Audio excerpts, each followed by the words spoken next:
کہ حضرت علی کے زمانے میں شبہ ہو گیا اور ایک قاتل نے کسی کو قتل کیا اور فرار ہو گیا. ایک قاتل نے کسی کو قتل کیا اور فرار ہو گیا اور اسی مقتول کی لاش کے پاس ایک بکری ذبح کر کے اس کے گوشت کو بیچنے والا قصاب قصائی بکری ذبح کر رہا تھا.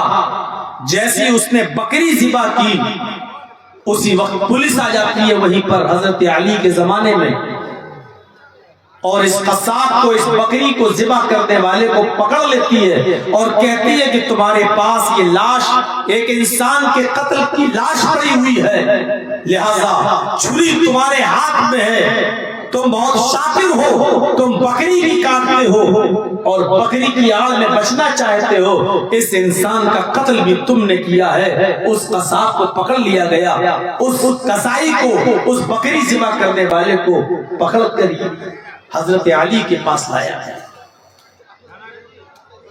اس نے بہت اقرار کیا صاحب میں نے نہیں قتل کیا لیکن پولیس نے کہا حضرت علی سے کہ میں چشمدید گواہ ہوں میں نے دیکھا کہ جہاں یہ بکری ذبح کر رہا تھا وہیں پر ایک انسان کی لاش پڑی تھی اور تازہ تازہ خون.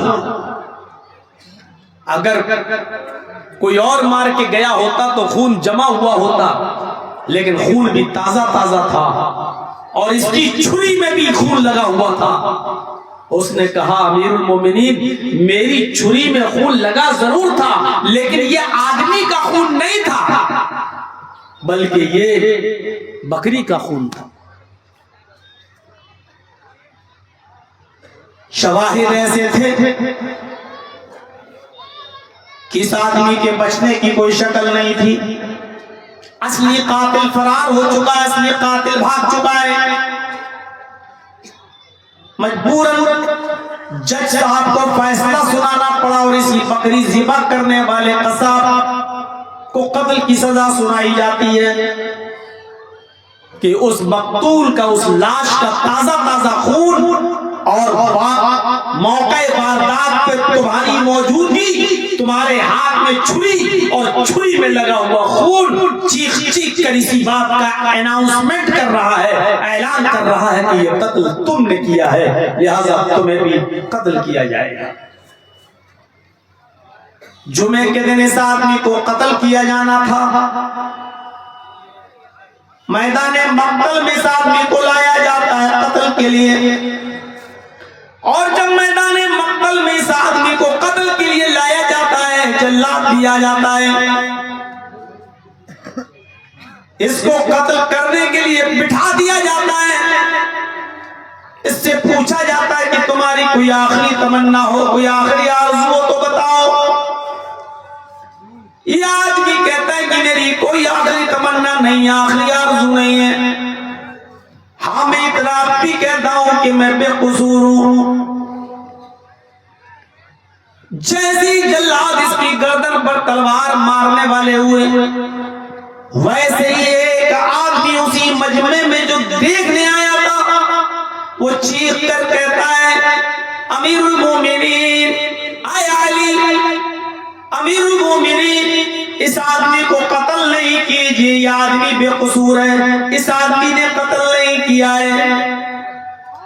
حضرت علی نے جلاد کو حکم دیا رک جاؤ اور جس نے کہا کہ یہ قاتل نہیں ہے اس کو بلایا ادھر آؤ. تم کیسے کہہ سکتے ہو کہ یہ قاتل نہیں ہے؟ چھری اس کے ہاتھ میں موقع واردات تو یہ موجود جہاں لاش ملی وہاں یہ تھا اور کسی کے پیروں کے نشان بھی نہیں تھے. پھر تم اتنی گارنٹی کے ساتھ کیسے کہہ سکتے ہو کہ اس آدمی نے قتل نہیں کیا؟ اگر یہ قاتل نہیں ہے تو پھر قتل کیا کس نے؟ قاتل کو زمین کھا گئی یا آسمان نگل گیا. اس آدمی نے کہا امیر المومنین اصلی قاتل میں ہوں. امیر المومنین اے علی اصلی قاتل میں ہوں میں نے قتل کیا ہے اس آدمی نے قتل نہیں کیا. یہ تو بے قصور ہے بیچارہ، یہ تو بکری کو ذبح کر کے اس کے گوشت کو بیچنے والا آدمی ہے، یہ تو قصاب ہے، اس کا تو کام بکریوں کو ذبح کر کے اس کا گوشت بیچتا ہے، یہ قصوروار نہیں ہے۔ پھر فیصلہ ہوتا ہے کہ جو اصلی قاتل ہے، جب اس نے اپنے جرم کو قبول کر لیا تو اس کو قتل کر دیا جائے اور اس بے قصور کو چھوڑ دیا جائے۔ بے قصور کو چھوڑ دیا گیا اور جس نے حقیقت میں قتل کیا تھا اس کو میدان مقتل میں لایا گیا، اور جب اس کو قتل کیا جانے لگا اس کے پاس تلوار لے کر جلاد آیا تو حضرت علی نے کہا کہ اس کو بھی چھوڑ دو، اگرچہ یہ قاتل ہے اور اس کی سزا اسلام میں قتل ہی ہے، لیکن اس کی ایک نیکی یہ بھی ہے، اگر اس نے ایک کو قتل کیا ہے تو بہت بڑا جرم تو کیا ہے، لیکن اس نے ایک بہت بڑا نیک کام بھی کیا ہے، اور وہ نیک کام یہ کہ اس نے وقت پر آ کر ایک بے گناہ اور بے قصور آدمی کی جان بچا لی۔ ہمیں تو یہی معلوم تھا کہ وہ قاتل ہے، اگر یہ وقت پر نہ آتا تو ایک بے قصور مارا جاتا، ایک بے گناہ مارا جاتا، لہذا وقت پر آ کر اپنے جرم کو قبول کر کے بے گناہ کی جان بچا لی۔ اور قرآن کہتا ہے جس نے کسی بے گناہ کو بچایا، جس نے کسی ایک انسان کو بچایا، فَكَأَنَّمَا حَيَا النَّاسَ، اس نے ایک آدمی کو نہیں پوری دنیا انسانیت کو بچا لیا، اس نے ساری دنیا کی انسانیت کو بچا لیا، لہذا یہ ایک آدمی کا بچانے والا نہیں ہے، یہ ساری دنیا کی انسانیت کا بچانے والا ہے، لہذا اس کو بھی چھوڑ دیا جائے، اس لیے کہ اس نے ایک بے گناہ کی جان بچائی، لہذا اس قصوروار کو، اس قاتل کو بھی چھوڑ دیا گیا اور اس کو بھی معاف کر دیا گیا، صرف اس لیے کہ اس نے بے گناہ کو، بے قصور کو بچا لیا۔ اندازہ لگا سکتے ہیں کہ اسلام کے اندر کسی کو بچانا کتنا بڑا سوال، خواہ تو کسی بھی دھرم کا ماننے والا۔ یہ جواب نہیں ہے مولانا صاحب ہمارے ساتھ کیا کیا نہیں ہو رہا ہے، آپ کہاں ہیں، کس طریقے سے ہماری لنچنگ کی جا رہی ہے، اور کس طریقے سے ہمیں مارا جا رہا ہے، اور کس طریقے سے ہمارے خلاف شریعت ہو رہے ہیں، ہمیں برباد کرنے کی کس طریقے سے پلاننگیں ہو رہی ہیں، اور آپ ابھی بھی فیور میں تقریر کریں گے۔ یہ آپ کا جواب صحیح نہیں ہے۔ اگر آپ کے اوپر ظلم ہو رہا ہے تو اس کا یہ مطلب نہیں کہ ظلم کو روکنے کے لیے آپ بھی ظلم کریں گے۔ برائی کو روکنے کے لیے برا کرنا ضروری نہیں ہے، معاشرے کو زنا سے پاک کرنے کے لیے آپ بھی زنا کریں گے کیا؟ کسی گندگی کو دھونے کے لیے اس کو گندگی ہی سے صاف کیا جائے گا کیا؟ کپڑے پر پیشاب لگ گیا ہو، اس پیشاب کو دھونے کے لیے آپ پیشاب ہی سے اس کرتے کو اور اس پنجابی کو دھوئیں گے آپ کیا؟ ہمارے اوپر کوئی ظلم کر رہا ہے تو ظلم کا جواب ہمیں ظلم سے دینا ہے کیا؟ نہیں۔ جب مکہ فتح ہوا 10,000 صحابہ کے ساتھ جب آپ مکے کے اندر داخل ہوئے، خانہ کعبہ میں گھس گئے، آج مکے کی بات دور خود اللہ کے نبی جناب محمد رسول اللہ صلی اللہ علیہ وسلم کے ہاتھوں میں پورے مکے پر آپ کا قبضہ ہو چکا ہے۔ خانہ کعبہ میں گھس گئے، حضرت علی رضی اللہ تعالیٰ عنہ کے کاندھے پر سوار تھے آپ۔ خانہ کعبہ میں جو 360 بت رکھے ہوئے تھے، ان 360 بتوں کو ایک ایک کر کے چھری سے گراتے جاتے، ایک ایک کر کے چھری سے گراتے جاتے اور توڑتے جاتے، اور جیسے وہ بت زمین پر گرتا چکنا چور ہو جاتا، اللہ کے نبی ایک ایک بت کو لاٹھی سے چھری سے مارتے جاتے اور گراتے جاتے اور کہتے جاتے جاء الحق وزهق الباطل ان الباطل كان زہوقا جاء الحق وزہق الباطل ان الباطل کان زہوقا، حق آ گیا اور باطل مٹ گیا، اور باطل کو تو مٹنا ہی تھا۔ جب آپ نے خانہ کعبہ پر اپنا پرچم لہرا دیا، اس کے بعد آپ نے فرمایا آئے مکے والو جاؤ، آج تم اپنی اپنی عرضیاں لے کر میرے پاس آؤ، اور میں وعدہ کرتا ہوں میں تم سب کو معاف کر دوں گا۔ حکومت اپنے ہاتھ میں آ گئی، مکہ کی باغ ڈور اپنے ہاتھ میں آ گئی، اور اس کے بعد آپ کہہ رہے ہیں کہ میں سب کو معاف کر دوں گا۔ بتاؤ کس نے کیا کیا تھا؟ بہت ظلم کیے تھے تم نے ہمارے مسلمان صحابیوں پر، مکہ چھوڑ کر ان کو مدینہ بھاگنا پڑا، پھر بھی تم کو رحم نہیں آیا۔ آج صحابہ کرام کہہ رہے تھے ہم بدلہ لیں گے، آج تو مکہ کی باغ ڈور ہمارے ہاتھ میں ہے، ہم بدلہ لیں گے، لیکن اللہ کے نبی صلی اللہ علیہ وسلم نے کہا نہیں، آج کوئی بدلہ نہیں لیا جائے گا۔ اپنی حکومت، اپنی یاراداری، مکے پر اپنا قبضہ، اپنا تسلط، لیکن اس کے باوجود اللہ کے نبی کہہ رہے ہیں کہ آج کوئی بدلہ نہیں لیا جائے گا۔ لا تثریب علیکم اليوم، آج کوئی کسی سے بدلہ نہیں لیا جائے گا۔ آپ چاہتے تو کہہ سکتے تھے نہیں، تم لوگوں نے ہمیں مکے سے نکالا، تم کو ہم نکالیں گے، تم نے ہمارے صحابہ کو مارا، آج ہم تمہیں ماریں گے۔ یہ ہے اسلام، ہم تمہاری بھی بوٹی بوٹی کریں گے۔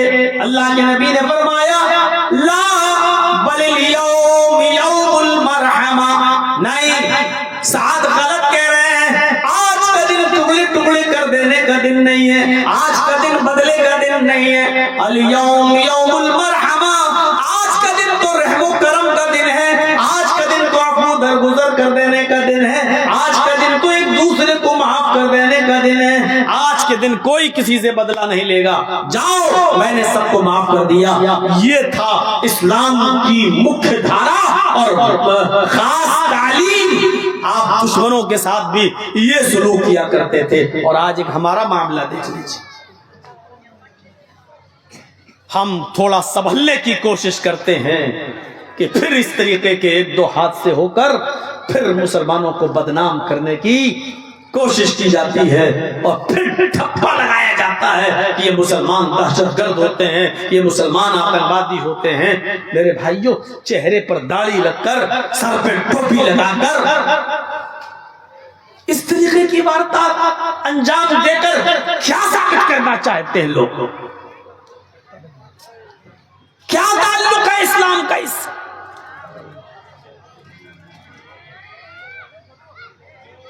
چند لوگوں کے ایسے قدم اٹھا دینے کی وجہ سے اب دیکھ لو کتنے بیچارے بے قصور مسلمانوں پر گاج گرتی ہے، اور جبکہ ہمیں معلوم ہے کہ اس وقت ہماری پوزیشن کیا ہے، ہم جانتے ہیں کہ اس وقت ہم کس کنڈیشن میں رہ رہے ہیں، اور اس کے باوجود ایسے نبی اکرم جناب محمد رسول اللہ صلی اللہ علیہ وسلم کی زندگی پر ایک نظر ڈالیے، آپ اشش کریں گے۔ ایک آدمی یمامہ کا گورنر ہے، نام ہے اس کا سمامہ، اور سنیے غور سے، یمامہ کا گورنر ہے، نام ہے اس کا سمامہ۔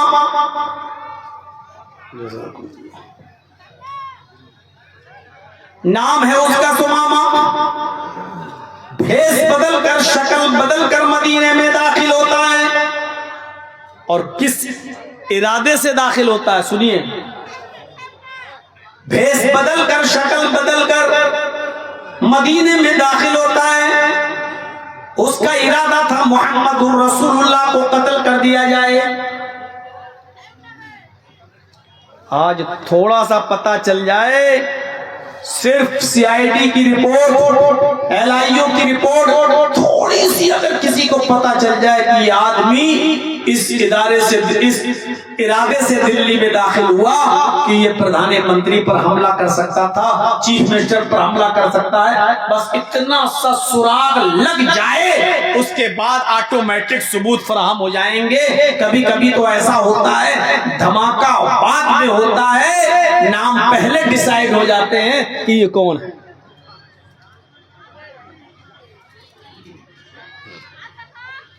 اور کس نے کیا ہوگا؟ وہ مدینے میں داخل ہو گیا، نام ہے سمامہ، اور کوئی معمولی آدمی نہیں، گورنر ہے یمامہ کا، بھیس بدلا، مدینے میں داخل ہوا، پکڑا گیا۔ صحابہ نے پوچھا، اس کی قلعی کھل گئی، محمد رسول اللہ کے ساتھیوں نے اس کو اریسٹ کر لیا، راز پوچھا، اس نے قبول کر دیا کہ میں یمامہ کا گورنر ہوں، سمامہ ہوں، اور میں مدینے میں بھیس بدل کر داخل ہوا اور میں محمد کو قتل کرنے کے ارادے سے آیا صلی اللہ علیہ وسلم۔ اب جو قتل کے ارادے سے آیا ہو اس کی اسلام میں سزا کیا ہے؟ اس کو قتل کر دیا جائے۔ جو نبی کے قتل کے ارادے سے آیا ہو تو سزا یہ ہے کہ اس کو زندہ رہنے کا حق نہیں ہے، قتل کر دیا جائے۔ وہ گرفتار کر لیا گیا، اب گرفتار کر کے اس کو رکھا کہاں گیا؟ اس زمانے میں ایسی جیلیں نہیں تھی جیسی آج ہماری جیلیں ہیں کہ پرندہ بھی پر نہ مار سکے، ایسی جیلیں نہیں تھی۔ صحابہ کرام نے اس کو مسجد نبوی میں بنے ہوئے کھمبے سے باندھ دیا، جیسے یہ کھمبا لگا ہے نا، ایسی مسجد نبوی کھجور کے پتوں کی تھی اور اس میں کھمبے لگے ہوئے تھے، ایک کھمبے سے اس کو باندھ دیا، یہی جیل تھی۔ ظہر کی نماز پڑھنے کے لیے اللہ کے نبی جناب محمد رسول اللہ صلی اللہ علیہ وسلم جب مسجد میں داخل ہوتے ہیں، جیسی مسجد میں گئے، مسجد نبوی کے اندر کھمبے سے بندھے ہوئے ایک آدمی کو دیکھا، آپ نے صحابہ سے پوچھا یہ کون ہے؟ لوگوں نے بتایا اللہ کے نبی یہ سمامہ ہے، یمامہ کا گورنر ہے، آپ کے قتل کے ارادے سے مدینے میں داخل ہوا اور پکڑا گیا، ہم اس کو گرفتار کر کے یہاں لائے ہیں، آپ کا جو حکم ہو اس کے ساتھ وہی سلوک کیا جائے۔ آپ نے کہا اچھا یمامہ کا گورنر ہے، سمامہ ہے کہاں؟ آپ اس کے پاس جاتے ہیں جو قتل کرنے کے ارادے سے نبی کے لیے، نبی کو قتل کے ارادے سے آیا، آپ اس کے پاس جاتے ہیں اور آپ اس سے کہتے ہیں ما شأنک یا سمامہ، اے سمامہ، سمامہ بتاؤ تمہارا کیا حال ہے؟ اے سمامہ کیسے ہو تم، کیا حال ہے تمہارا؟ اور سمامہ نظریں گھما کر ٹیڑھی نظر کر کے کہتا ہے گرفتار کرا کے میرا حال پوچھتا ہے، اکڑ دیکھو، اکڑ مدینے میں ہے، گرفتار ہے، اور اکڑ دیکھو محمد رسول اللہ سے کہہ رہا ہے گرفتار کرا کے میرا حال پوچھتا ہے۔ آپ نے صحابہ سے پوچھا اس کو پریشان تو نہیں کیا؟ صحابہ نے کہا اللہ کے رسول گرفتاری کیا ہے اور تو کچھ کیا نہیں، بس باندھ دیا ہے میں نے، نہ اس کو مارا نہ پیٹا، کھانا پینا وقت پر دیا۔ آپ نے کہا کوئی بات نہیں چلو۔ دوسرے دن آپ نے پھر پوچھا سمامہ کیا حال ہے؟ سمامہ پھر وہی جواب، ارے کیا بار بار حال پوچھتے ہو، گرفتار کرا کے حال پوچھتے ہو میرا؟ آپ نے کہا سمامہ اچھا یہ بتاؤ تمہارے ساتھ کیا سلوک کروں، تم میرے قتل کے ارادے سے آئے اور پکڑے گئے، تم ہی بتاؤ اس کی کیا سزا ہونی چاہیے، تم ہی جواب دو، چلو ہم کچھ نہیں بولتے، تم بتاؤ اس جرم کی سزا کیا ہے؟ اگر کوئی تمہیں قتل کرنے کے ارادے سے تمہارے شہر میں آتا تو تم اس کو پکڑ لیتے، کیا کرتے؟ آئے سمامہ بتاؤ، تم مجھے قتل کرنے کے لیے آئے اور پکڑے گئے، تم بتاؤ تمہارے ساتھ کیا سلوک کروں؟ سمامہ جواب دیتا ہے ان تقتل ذا دم، اے محمد قتل کرنا چاہو تو قتل کر سکتے ہو۔ کیا جواب تھا اس کا؟ اے محمد مجھے مارنا چاہو تو مار سکتے ہو، میں اس لائق میں نے جرم کیا ہے کہ میں مارا جاؤں، میرا گناہ ہی اتنا بڑا ہے کہ میں قتل کیا جاؤں، اگر آپ قتل کرنا چاہیں تو قتل کر سکتے ہیں، وَإِن تُنْعِمْ عَلَىٰ شَاكِرٍ، اور اگر چھوڑنا چاہیں رحم کرنا چاہیں تو مجھے چھوڑ سکتے ہیں، آپ کا احسان ہوگا میرے اوپر۔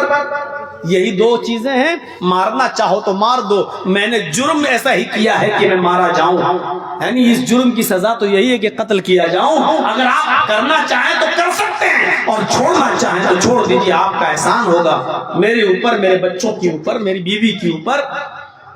آپ نے دوسرے دن بھی کچھ نہیں کہا، آپ نے پھر تیسرے دن پوچھا سمامہ کیا کروں تمہارے ساتھ؟ تیسرے دن سمامہ کو غصہ آ گیا، 3 دن سے برابر پوچھ رہے ہو کیا کروں کیا کروں کیا کروں، کہا محمد جو پہلے دن کہا تھا، جو دوسرے دن کہا تھا وہ آج بھی کہہ رہا ہوں، اور قیامت تک پوچھتے رہو گے تو قیامت تک کہتا رہوں گا، جو کرنا ہو کرو، بار بار کیوں پوچھتے ہو کیا کروں کیا کروں؟ ان تقتل ذات دم، قتل کرنا ہو تو کر دو، میں قتل ہونے کے لائق ہوں، وَإِن تُنْعِمْ عَلَىٰ شَاكِرٍ، چھوڑنا چاہو تو چھوڑ دو، اس لیے کہ میں چھوڑے جانے کے لائق، میں ایک احسان ہوگا آپ کا ہمارے اوپر، ایک احسان ہوگا آپ کا میرے اوپر۔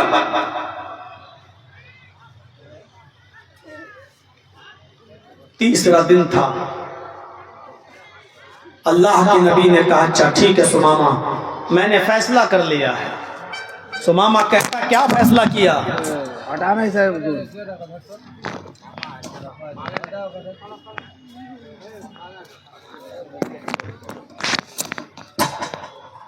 سمامہ نے کہا کیا فیصلہ کیا، قتل کرنے کا یا چھوڑنے کا؟ اللہ کے نبی جواب دیتے ہیں سمامہ میں نے چھوڑنے کا فیصلہ کر لیا ہے کہ میں تجھے چھوڑ دوں گا، لیکن میری ایک شرط ہے، اور شرط بھی کتنی چھوٹی۔ اور نوجوانوں ذرا میری طرف دیکھو اور غور کرو کہ اسلام کا قائد اور گائیڈ اور رہبر کیا ہے۔ کہا میں چھوڑ دوں گا لیکن شرط ہے میری۔ کیا شرط ہے؟ آپ نے کہا سمامہ ایک بار مجھے دیکھ لے، میں جب بھی آتا ہوں تو چہرہ پھیر لیتا ہے، میری نظر سے نظر نہیں ملاتا، میری آنکھوں میں آنکھیں ڈال کر بات نہیں کرتا، میرا چہرہ نہیں دیکھتا، میرے چہرے سے تو نفرت کرتا ہے، تو ایک بار مجھے دیکھ لے میں تجھے چھوڑ دوں گا، تو مجھ سے بات تو کر، نظر سے نظر تو ملا۔ آپ ہی بتائیے مولوی جرجیس کو اگر پھانسی کی سزا ہو جائے اور مودی جی ہم سے یہ کہیں کہ اے مولانا ایک بار تو ہم کو دیکھ لے، ہم تجھے چھوڑ دیں گے، تیری سزا معاف کرا دیں گے، کر دیں گے، تو ہم دیکھ لیں گے یا نہیں دیکھ لیں گے؟ ارے جان بچ رہی ہے، ہم تو فوراً دیکھ لیں گے، لیجیے مودی جی چھوڑ دیجیے۔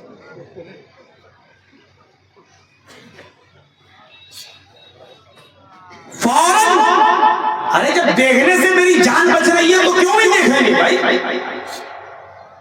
اللہ کے نبی نے بھی کہا کہ سمامہ تو مجھے دیکھ لے میں چھوڑ دوں گا، تو اس کو دیکھ لینا چاہیے تھا کہ نہیں دیکھ لینا چاہیے تھا؟ جان بچ رہی، لیکن اس کے جملے دیکھو، اس کے ورڈز دیکھیے۔ اس نے کہا اے محمد میں نے ایران کا بادشاہ دیکھا، میں نے توران کا بادشاہ دیکھا، میں نے شام کا بادشاہ دیکھا، میں نے مصر کا بادشاہ دیکھا، میں نے اردن کا بادشاہ دیکھا، میں نے الجزائر کا بادشاہ دیکھا، بڑے بڑے بادشاہوں کی شکلیں دیکھی، نہیں دیکھتا تجھے، جا کیا کر لے گا تو میرا؟ قتل کرنا ہے کر دے، نہیں دیکھتا تیرا چہرہ۔ آپ نے کہا میرا چہرہ دیکھنے میں تجھے کیا دقت ہے؟ میری آنکھوں میں آنکھیں ڈال کر دیکھنے میں تجھے کیا پرابلم ہے؟ اس نے جو جواب دیا وہ جواب تھا ما رأیت وجہن اقبح من وجہک، آئے محمد دنیا کے بڑے بڑے بادشاہوں کے چہرے دیکھے، اگر سب سے گندا کسی کا چہرہ ہے تو تیرا چہرہ ہے، نہیں دیکھتا۔ سب سے گندا کسی کا چہرہ ہے تو تیرا چہرہ۔ کس کو کہہ رہا ہے؟ محمد الرسول اللہ۔ آج کل کوئی کالا کلوٹا انسان کو بھی کلوا کہہ دو تو غصے میں آ جاتا ہے، تیرا باپ کالا، تیری اماں کالا، تیرا خاندان کالا، ہم کو کالا کہے گا۔ اور اس نے اس ہستی کو کہا سب سے گندا چہرہ، جس کے بارے میں کبھی حسان ابن ثابت نے کہا تھا وَأَحْسَنَ مِنْكَ لَمْ تَرَ قَطُّ عَيْنِي وَأَجْمَلَ مِنْكَ لَمْ تَلِدِ النِّسَاءُ۔ اے محمد صلی اللہ علیہ وسلم، آپ اتنے خوبصورت ہیں کہ میری نگاہوں نے آپ سے زیادہ خوبصورت کسی کو دیکھا ہی نہیں۔ آپ اتنے حسین و جمیل ہیں کہ دنیا کی کسی عورت نے آپ سے زیادہ خوبصورت بچہ پیدا کیا ہی نہیں۔ جس چہرے کو دیکھ کر کبھی جابر ابن سمورہ نے کہا تھا، شمائل ترمذی کی روایت، کہ میں آسمان کے چاند کو دیکھتا ہوں اور آپ کا چہرہ دیکھتا ہوں تو دل یہ کہتا ہے کہ آسمان کے چاند کو بھی اگر روشنی ملی ہے تو آپ کے چہرے سے ملی ہے۔ ایسا چہرہ، اور اس کو کہہ رہا ہے سب سے گندا، سب سے گندا۔ حضرت عمر فاروق کا ہاتھ تلوار کی میان پہ مچلنے لگا۔ اللہ کے رسول اشارہ کیجئے اس کی گردن کاٹ کے آپ کے قدموں پہ ڈال دوں۔ آپ نے عمر سے کہا تلوار کی میان پہ ہاتھ مت رکھو، تم تلوار نکالنے میں بہت جلدی کرتے ہو۔ عمر نہیں، اس نے گالی مجھے دی ہے تمہیں نہیں۔ آپ نے کہا سمامہ ٹھیک ہے مجھے نہیں دیکھتا، مت دیکھ، اچھا ایک بار میرے شہر کو دیکھ لے، مدینہ کو دیکھ لے، مدینے کی آب و ہوا کو دیکھ لے، مدینے کے لوگوں کو دیکھ لے، دیکھ میری تعلیم سے مدینے میں کیسے بھائی چارہ پیدا ہو گیا۔ ایک شخص دوسرے کے لیے اپنی جان دینے لگا، جبکہ پہلے دوسرا ایک دوسرے کی جانیں لیتا تھا۔ آج یہ لوگ کیسے ہو گئے ہیں؟ ذرا میرے شہر مدینے کو دیکھ لے۔ کہنے لگا محمد نہ تیرا چہرہ دیکھتا نہ تیرا شہر مدینہ دیکھتا، جا میں نے ایران دیکھا، میں نے شام دیکھا، میں نے مصر دیکھا، میں نے فلسطین دیکھا، میں نے سیریا دیکھا، میں نے اردن دیکھا، میں نے بڑے بڑے ملک دیکھے۔ سب سے گندا کسی کا شہر ہے تو تیرا شہر مدینہ ہے، نہیں دیکھتا تیرا شہر، تجھے جو سزا دینا ہو دے۔ غور کرو، ہمارے قبضے میں، ہماری مٹھی میں، ہمارے قبضے میں، اور ہمیں کو گالی دے رہا ہو کہ جان نہیں دیکھتا۔ آپ نے کہا مجھے بھی نہیں دیکھتا، میری بستی کو بھی نہیں دیکھتا۔ آئے سمامہ تو بھی یاد کرے گا کہ تجھے کون ملا ہے، جا میں نے تجھے چھوڑ دیا، تو اپنے گھر جا، تیری بیوی تیرے انتظار میں ہوگی، تیرے بچے تیرے انتظار میں ہوں گے۔ یہ اس وقت معاف کر رہے ہیں جب بدلہ لینے کی پوری طاقت اپنے ہاتھ میں تھی، بدلہ لینے کی پوری طاقت اپنے ہاتھ میں، انتقام لینے کی پوری اتھارٹی اپنے ہاتھ میں، لیکن اس وقت اس کو معاف کر رہے ہیں کہ جاؤ، چھوڑ دیا تجھے، جا۔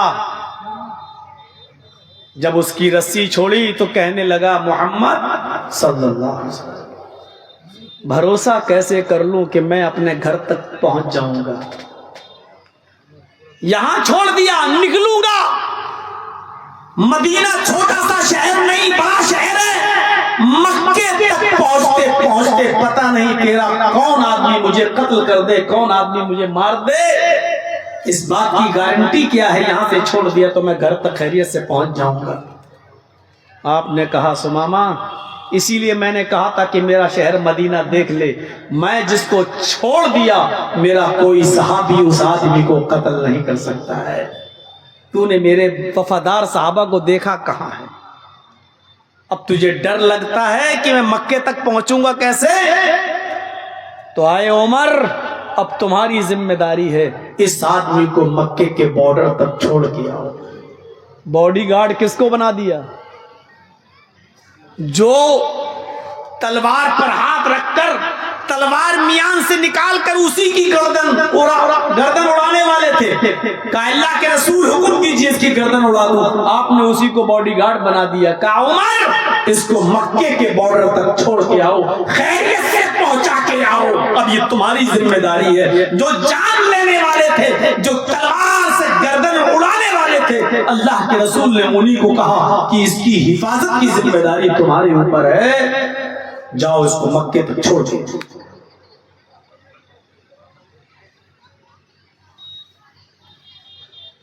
حضرت عمر سوچتے تو اچھا سوچ سکتے تھے, چلو ٹھیک ہے اکیلے میں مار دوں گا, نبی بھی نہیں ہوں گے, کام تمام کر دوں گا اس کا. لیکن نہیں, اب حفاظت کی ذمہ داری نبی نے دی ہے, اب اس کی حفاظت میرے ذمہ ہے, پہنچانا اس کو میرے ذمہ. لے کر گئے کہ چلو مکے سے مدینے سے نکلا, مسجد نبوی سے نکلا, صرف 2 میل دور بھاگا, بس صرف 2 میل. کہتا ہے عمر مجھے غسل کرنا ہے, گرمی لگ رہی ہے. کنواں تھا وہیں پر کپڑے اتارتا ہے, غسل کرتا ہے, وہیں کپڑے پہنتا ہے. حضرت عمر تلوار نکال کر اس کی دیکھ ریکھ کر رہے ہیں کہ کوئی اس پر حملہ نہ کر دے. جب غسل کرتا ہے تو بجائے مکہ جانے کے پھر مدینے کی طرف آتا ہے, پھر مسجد کی طرف آتا ہے. آپ نے کہا حضرت عمر نے, سماما ادھر کہاں جا رہے ہو؟ مکے کی طرف جانا ہے, تمہارا راستہ ادھر ہے, تم ادھر کیوں جا رہے ہو؟ کہا آیا تھا اپنی مرضی سے, جا رہا ہوں بھی اپنی مرضی سے, اب میں تمہارا حکم نہیں مانوں گا. سیدھے مدینے آیا, مسجد نبوی کی چوکھٹ پکڑ لیا. دیکھتا کیا ہے محمد رسول اللہ زمین پر بیٹھے ہیں, اتنا بڑا نبی, اتنا بڑا پیغمبر اپنے صحابہ کے ساتھ زمین کی کچی مٹی پر بیٹھا ہوا ہے. ایسا لگا جیسے چاروں طرف ستارے ہوں اور بیچ میں چاند چمک رہا ہو, اور بیچوں بیچ میں محمد رسول اللہ کو بیٹھا ہوا دیکھ کر مسجد نبوی کی چوکھٹ کو پکڑ کے کہتا ہے, اے محمد ابن عبداللہ. اللہ کے رسول نے نظریں اٹھائیں, کھڑے ہو گئے. سماما کیا ہوا؟ عمر نے تم کو پریشان کیا, کیا کسی نے تمہیں زبردستی یہاں لے کر آیا؟ میں نے تو تمہیں چھوڑ دیا, اب کیسے تم لوٹ کر آئے؟ کیا کسی نے تمہیں مجبور کیا ہے؟ فرمایا نہیں. پھر کیوں آئے؟ کہا اپنی مرضی سے آیا. کہا کس لیے آئے؟ کہا اے محمد ابن عبداللہ آپ کو رسول اللہ ماننے کے لیے چلا آیا. یہ یمامہ کا گورنر اپنی گورنری کا تاج اتار چکا ہے, آپ کے پیروں کے جوتے صاف کر کے آپ کے پیروں میں پہنانے کے لیے, یہ غلامی کرنے کے لیے چلا آیا ہے. میں بھی کلمہ پڑھنے کے لیے آیا ہوں, اشہد ان لا الہ الا اللہ و اشہد ان محمدن عبدہ و رسولہ. یہ کلمہ پڑھا اور اسلام لیا. اس واقعے کی روشنی میں بتائیے کہ اسلام کا چہرہ کیا ہے. اپنے ہاتھ میں باغ ڈور, اپنے ہاتھ میں سب کچھ, اور اس کے باوجود دشمن کو معاف کر رہے ہیں اور چھوڑ رہے ہیں. تمہارے ہاتھ میں تو اس وقت کچھ نہیں ہے, اور پھر بھی تم اتنا بڑا جرأت, اتنی بڑی بہادری دکھا رہے ہو تم, اور وہ بھی سراسر اسلام کے خلاف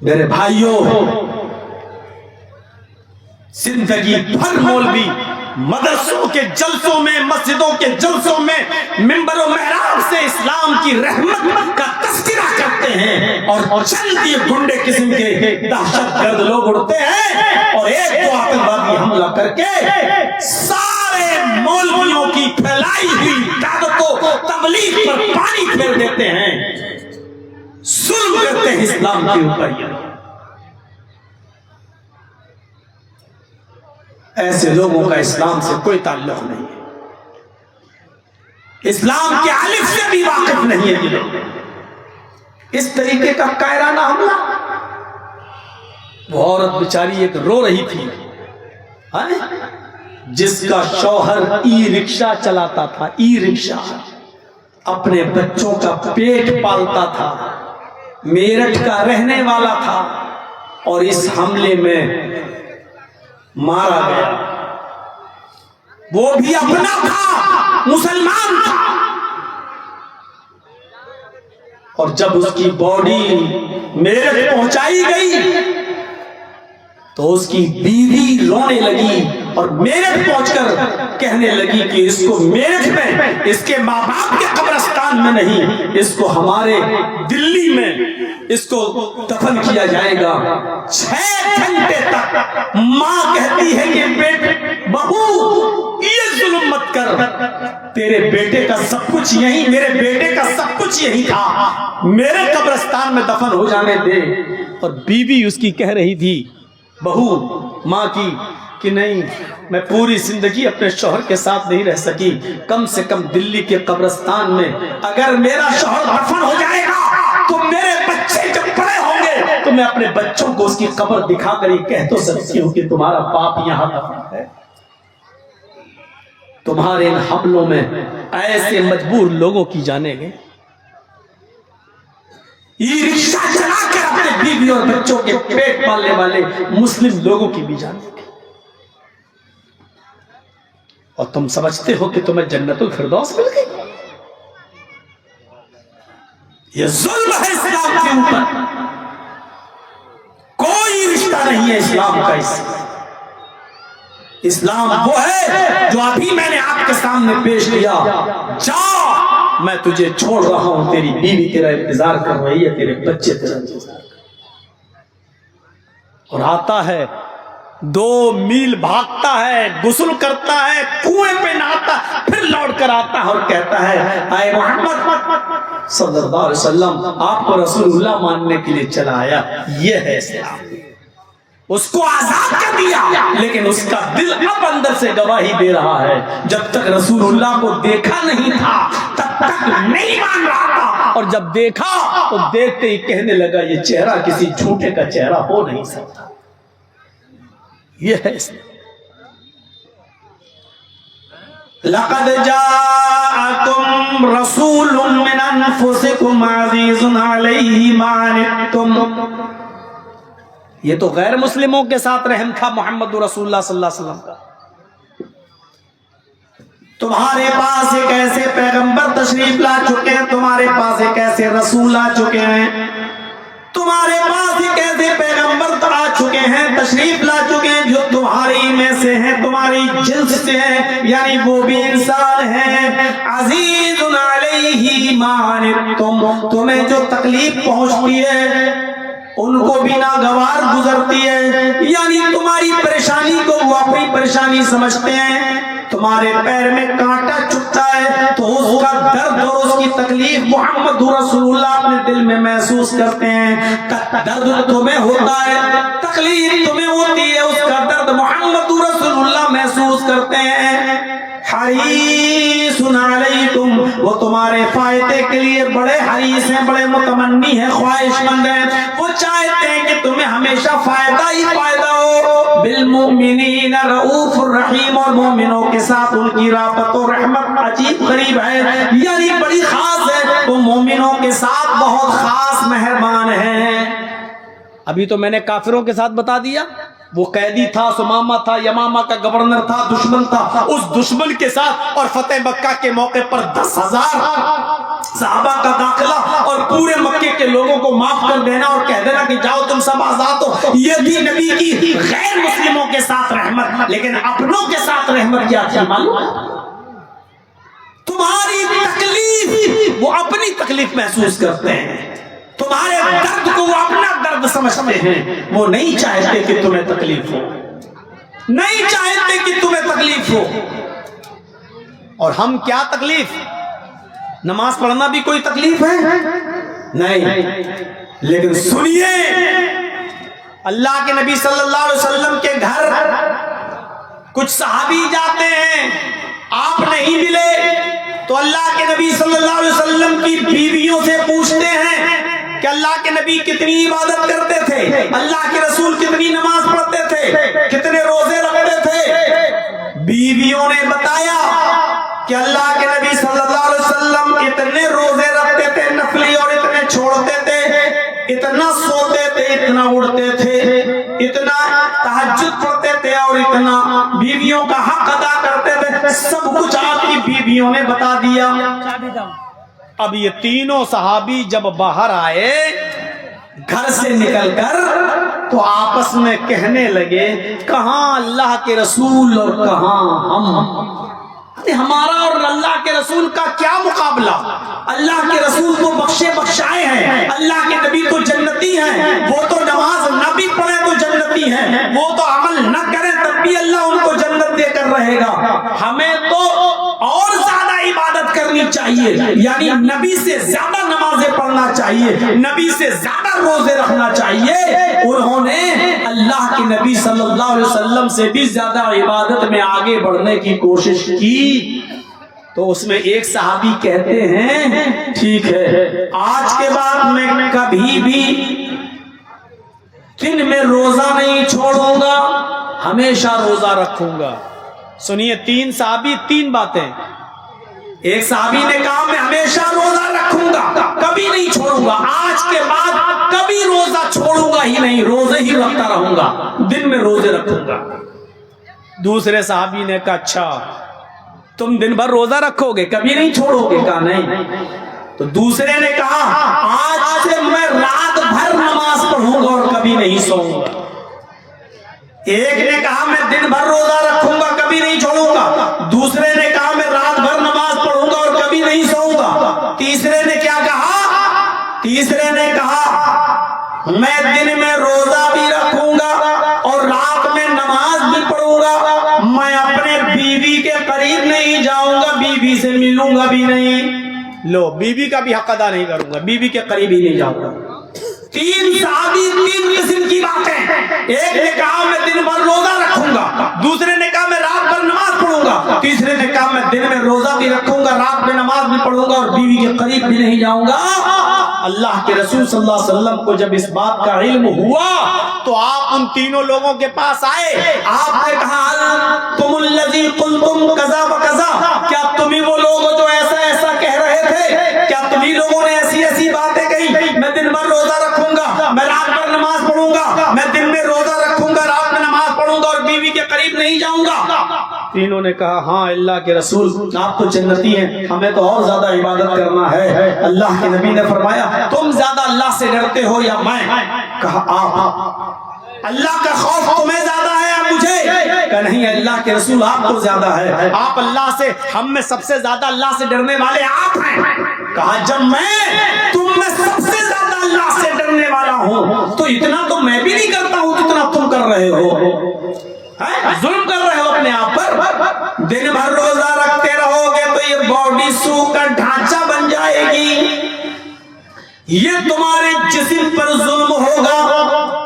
رات بھر نماز پڑھتے رہو گے اور آنکھیں چندیا جائیں گی، کبھی سوگے نہیں، رات بھر نماز پڑھتے رہو گے تو آنکھوں کا حق مارتے رہو گے، اور بیوی کے قریب نہیں جاؤ گے تو بیوی کا حق بھی مارا جائے گا۔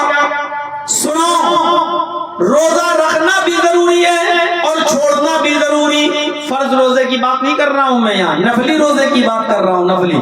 آپ نے فرمایا تم مہینے میں 3 روزے رکھ لیا کرو، اللہ کے یہاں ایک روزے کا ثواب 10 روزوں کے برابر۔ اگر ایک مہینے میں تم 3 روزے رکھ لو گے تو گویا کہ پورا مہینہ روزہ رکھ لیا۔ لہذا نفلی روزے رکھو بھی اور چھوڑا بھی کرو، یہی میرا طریقہ ہے۔ رات میں شروع میں سو جاتا ہوں عشاء کی نماز کے بعد، اور آدھی رات کے بعد آخری پہر میں اٹھتا ہوں، میں تہجد بھی پڑھتا ہوں اور اپنی بیویوں کے پاس بھی جاتا ہوں، ان کا بھی حق ادا کرتا ہوں۔ اس کے بعد آپ نے فرمایا یہی میرا راستہ ہے، یہی میرا طریقہ ہے، یہی میری سنت ہے۔ اگر تم نے میرے اس راستے سے، میری سنت سے روگردانی کی، منہ موڑا، فَلَيْسَ مِنِّي، تو مجھ میں سے نہیں۔ رات بھر نماز پڑھنے کے بعد بھی مجھ میں سے نہیں، یعنی مسلمان نہیں۔ غور کر رہے ہیں؟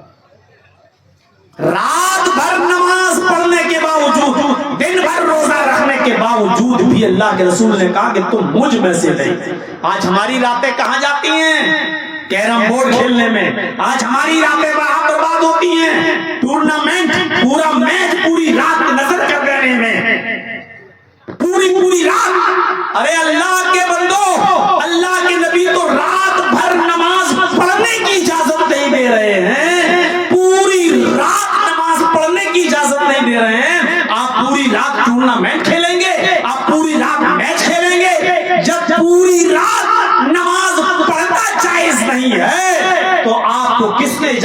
دی کہ پوری رات کیرم بورڈ کھیلیں اور پوری رات کرکٹ کھیلنے میں گزار دیں.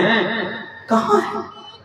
اللہ کے نبی نماز پڑھنے والے صحابی سے کہہ رہے ہیں وہ مجھ میں سے نہیں. رات بھر نماز پڑھنے کے باوجود کہہ رہے ہیں مجھ میں سے نہیں. ہاں جن راتوں کو جاگنے کا حکم ہے جاگیے. رمضان میں شب قدر آتی ہے, 5 راتیں آتی ہیں, 21, 23, 25, 27, 29. آپ شب قدر ہے اس میں اگر آپ کو اللہ کی عبادت کرتے رہیے اور جو اللہ کی عبادت کرتا ہوا اللہ کو مل گیا. ان 5 راتوں میں کوئی ایک رات ہے اور اس رات کو اگر آپ اللہ کی عبادت کرتے ہوئے پائے گئے تو وہ ایک رات کی عبادت کا ثواب 1000 مہینوں کی عبادت سے زیادہ بڑھ کر ہے. لیلۃ القدر خیر من الف شہر. تو جو جزاکم اللہ, تو جو ہے وہ آپ اپنائیے میرے پیارے ساتھیوں. اور جو راتیں نہیں جاگنا ہے اس کو کرکٹ میں اور ٹورنامنٹوں میں کھیل کے اپنے اوپر مصیبتیں مول مت لیجئے, اپنے آپ کو ہلاک اور برباد مت کیجئے, اپنی راتیں خراب مت کیجئے. اللہ کے نبی نے فرمایا تمہارے اوپر تمہاری آنکھ کا بھی حق ہے, تمہارے اوپر تمہارے جسم کا بھی حق ہے, تمہارے اوپر تمہاری بیوی کا بھی حق ہے. بیویوں کو شکایتیں ملتی رہتی ہیں کہ تم رات کے 12 بجے آ رہے ہو, 1 بجے آ رہے ہو, کہاں ہو؟ کیوں؟ آپ کی بیوی ہے, آپ سے اتنا بھی نہیں پوچھے گی؟ یہ حق نہیں ہے اس کا کیا؟ اب آپ اس کو یہ کہہ کر چھٹکارا نہیں پا سکتے ہو کہ تم میری ذمہ دار نہیں ہو, میری مالکن نہیں ہو, تم مجھ سے یہ سوال نہیں کر سکتی ہو. اگر آپ اپنی بیوی کے ایک منٹ کا حساب لے سکتے ہو تو بیوی بھی آپ سے پوچھ سکتی ہے کہ آپ کی ڈیوٹی تو 5 بجے تک ہے, آپ 5 بجے سے لے کے رات کے 12 بجے تک کہاں رہتے ہیں؟ آپ سے پوچھنے کا حق ہے اس کو, اور آپ اس سے یہ حق چھین نہیں سکتے. خود اللہ کے نبی نے کہا تمہارے اوپر تمہاری بیوی کا بھی حق ہے. بچوں کو بھی ٹائم دیجئے, بیوی کو بھی ٹائم دیجئے, ورنہ حقوق العباد کے خائن کہلائیں گے, حقوق العباد پہ خیانت کرنے والے کہلائیں گے. یہ نبی کی رحمت نہیں تو اور کیا کہ آپ رات بھر نماز پڑھنے سے منع کر رہے ہیں. اور غور کرو رمضان کا مہینہ 3 رات آپ نے تراویح کی نماز جماعت کے ساتھ پڑھائی, 3 رات, ایک دن چھوڑ کر. اور جب 4تھی رات آئی تو آپ گھر سے ہی نہیں نکلے.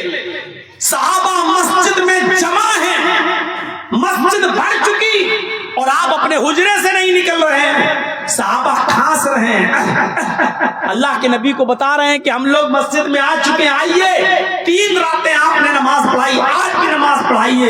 لیکن اللہ کے رسول نہیں نکلتے, اشارہ کر دیتے ہیں آپ لوگ اپنی اپنی نمازیں خود پڑھ لیجئے یا کسی کو امام بنا کر آپ نماز پڑھ لیجئے. جس کو جہاں موقع ملے نماز پڑھ لو, میں نماز نہیں پڑھاؤں گا. 4تھی رات اللہ کے نبی نے نماز نہیں پڑھائی. چند صحابہ کسی ایک کو امام بنا لی, ان کے پیچھے پڑھ لی. چند اور نے کسی اور کو امام بنایا, ان کے پیچھے پڑھ لی. کچھ لوگ اپنے گھر چلے گئے, اپنی بیوی کو اپنے بچوں کو اپنے پیچھے کھڑا کر کے خود نماز پڑھ لی, تراویح کی.